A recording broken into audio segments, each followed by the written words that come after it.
Well, we're getting into the Christmas spirit a little bit early. Christmas in November here at the Fairmont Jasper Park Lodge.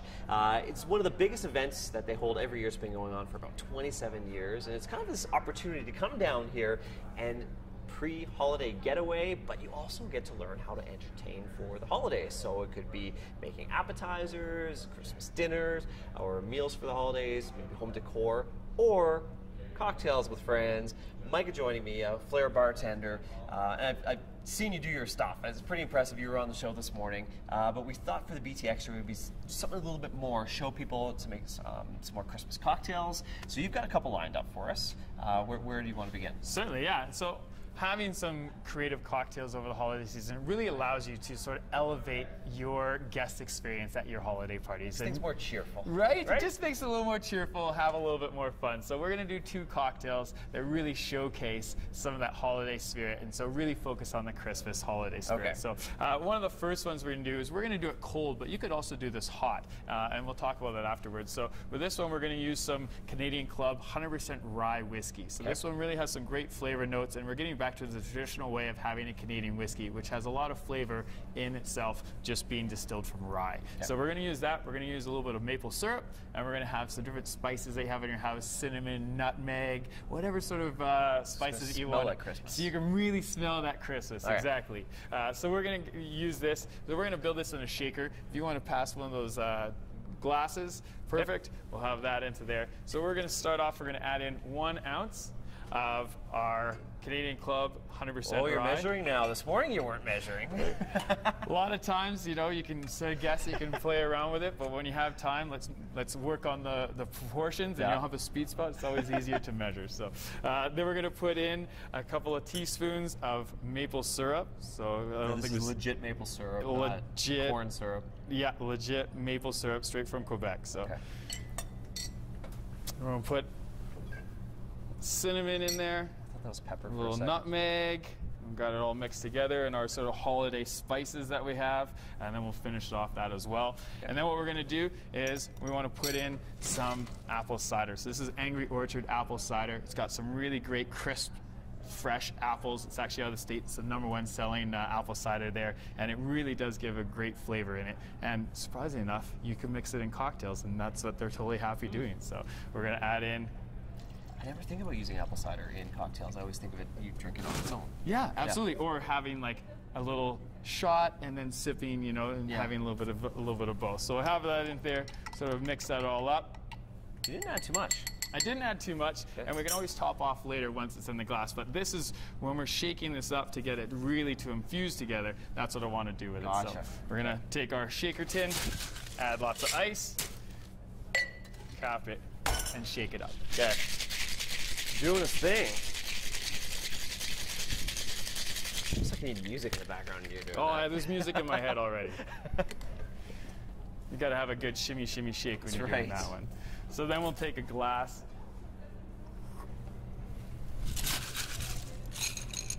fill up with some new ice, and we'll strain all of this right over top. Just curious, why could you not just dump it in with the ice from the shaker? You totally could. So what's going to happen is it's more about a presentation style and more about the guest experience. So there's 2 things that happen at house parties. You might run out of alcohol or you run out of ice. So if you are low on ice, I don't recommend doing it. Go ahead, pour it right in here. But what we're doing here is the ice that's in here that we shook with is now rounded, it's dull, it's starting to break apart. So it's going to actually melt faster. So by putting new ice, people see that tough ridges on it, they see what it looks like, and they're like, oh, that looks more refreshing. That smells like Christmas. It should smell like Christmas. And now I can imagine if you made this on the stove, you said the warm version, that absolutely would walk through the house, right? Yeah, there's no shaking with that. Just put all your ingredients in, and you multiply how many people you have coming over. That's easy. And then just have that richness, put it on a low simmer, and just keep stirring it as you go, and you can keep serving it into some hot mugs, and just as people come in from the cold, they warm up, and they're like, oh my God, what a special what a special time, and so glad I came to your party. It's going to put people in the Christmas mood. It is. So we'll just finish off with a little sprinkle. If you have some cinnamon sticks, you can go ahead and put in there. If you've made a mistake, because this is really easy and friendly, if you made a mistake, you're like, I didn't put enough in here, now's the time to grab that cider and just top it off. Okay. Yeah. So in other words, it's best to sample before you serve. Best to sample, yeah. So there's a couple okay straws over there. I'm okay with that. But you're Yeah, right. it Just smells that good. flavor smells really, really good. Now, there's another cocktail you want to make for us. I like the name of this, a pony for Christmas. A pony for Christmas, yeah. So this one, all those stories out there. What can I get you for Christmas? I want a pony. I want a pony. Yeah. So this would be if some. One of our viewers out there, or someone's like, I want a pony for Christmas, so this is what I would give them at the bar. Don't serve this to minors. Not, this is not for minors. Yes, this is in the bar scenario. Right. This is what we'd serve. So we're actually going to use a really neat spirit. It's actually done in Alberta, and it's Alberta Premium Dark Horse. So this spirit is really rich, has a lot of different flavor with bourbon, as well as Alberta rye whiskey, and a little bit of sherry, which gives it this rich flavors and rich aromas. So we're going to use this into that. Now we're going to make this one together. We just need 2 glasses over on the back shelf over there. 2 rocks glasses.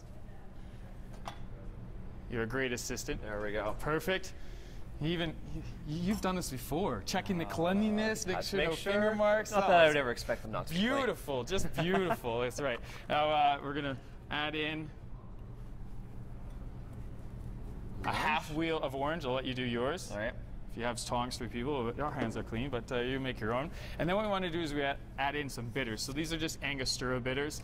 Angostura bitters are just different roots and extracts that have been soaked in alcohol, so you get a lot of rich flavors. It's like a cheat. You're adding in all these complex flavors without having to do a whole lot. So it's like when you're baking an extract. You got it, exactly. Okay. So we're going to add 2 healthy dashes right into our mix. 2. 1, 2.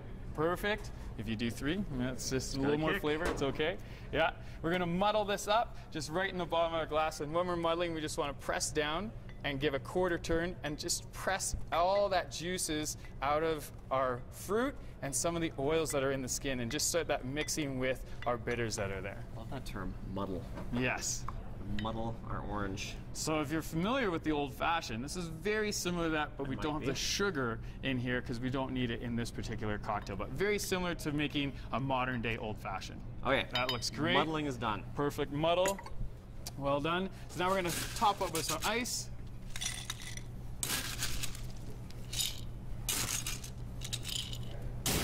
And then we're going to go ahead and add in some dark horse. So Alberta Premium Dark Horse, we're going to add in 1 ounce.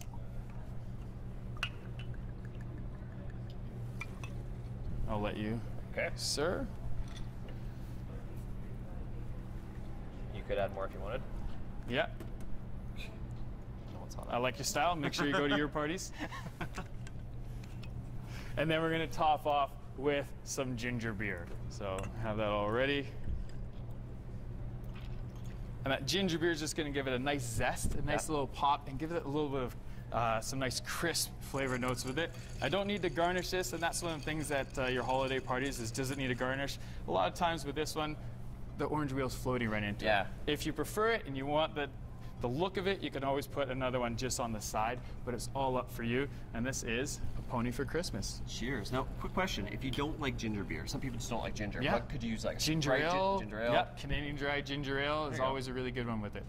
Smells good. Yeah. Well, cheers. Christmas in November here at Fairmont Jasper Park Lodge. Tickets and packages are still available. You know what? We've stayed here overnight and had an amazing time here, and everyone coming out for it. You've been here before, and you said everyone who comes out, like, the spirit of Christmas is alive. It is totally alive, and that's one of my favorite things about being here, and I feel honored to be a part of it, to kick off the season with everybody and to start off their holidays right. Well, there you go. Merry Christmas. Merry Christmas. Cheers. Cheers.